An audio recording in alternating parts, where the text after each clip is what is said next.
MissTransWars96 here with another review, this time of the Marvel Universe Marvel's Puck. So here you go.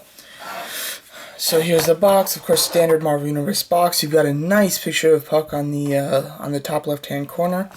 On the back, Sasquatch is the spokesperson for this wave. Some others in the wave. A nice picture of Puck and his bio. So yeah.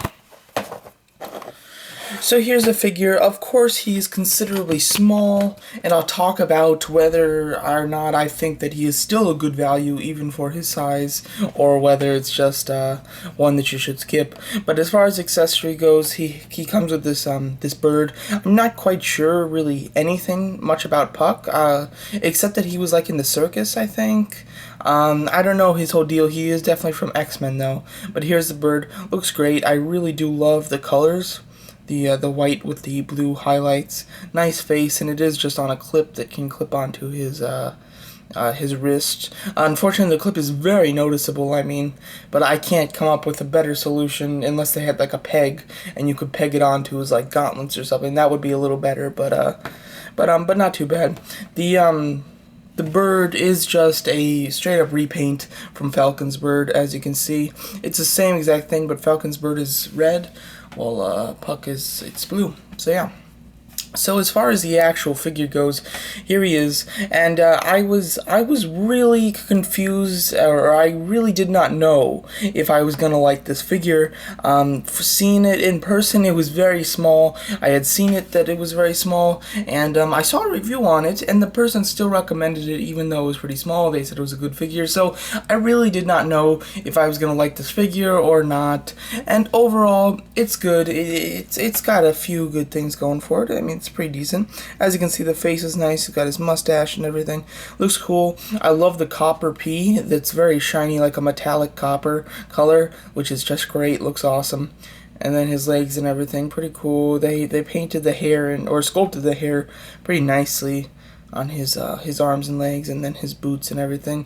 Overall, some pretty nice paint work. Really don't have a complaint with the paint. It's all very good. As far as articulation, he does lack articulation. He has mostly just a swivel head with a little up and down, ball hinge shoulders, swivel wrist, hinge and swivel thighs. They're very strange type of thighs. They're not the best joint whatsoever. Swivel at the boot, and then rocker joints at the ankles, and they are on a hinge as well. So he's got some very strange articulation, and some not so great articulation. I would have liked something in the elbows and the knees, but maybe because he's so small, if they had a bunch of joints in, he wouldn't look very good at all, because he'd mostly just be joints.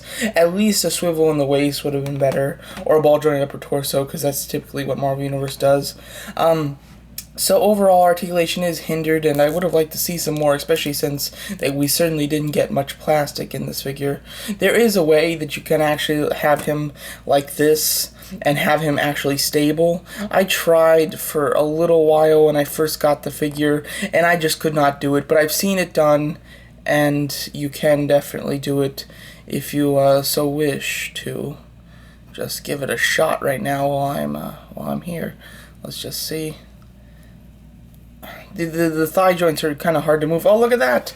You can get it to do it. So it is pretty cool that you can have him in very acrobatic poses, because he is like an acrobat, from what I know at least. And overall, that does look pretty neat. Overall, it's a decent figure, nicely sculpted and everything. Just it's limited in articulation, and it's extremely small. Just for size comparison, again, I'm standing again. So here he is with a normal size figure and another figure from this wave, Nova. As you can see, considerably smaller. And then here he is with another Marvel Universe small figure. You've got Rocket Raccoon from the Guardians of the Galaxy 3 back. He is taller than Rocket Raccoon and about the same amount of plastic, because he's got some bigger limbs and everything, but with Raccoon's his huge tail and everything, it evens out, so he's about the same size as Rocket Raccoon.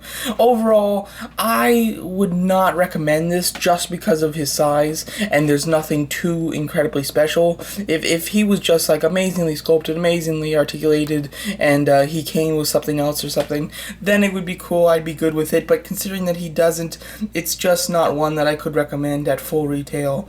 Unless you're a big Puck fan, then definitely get him.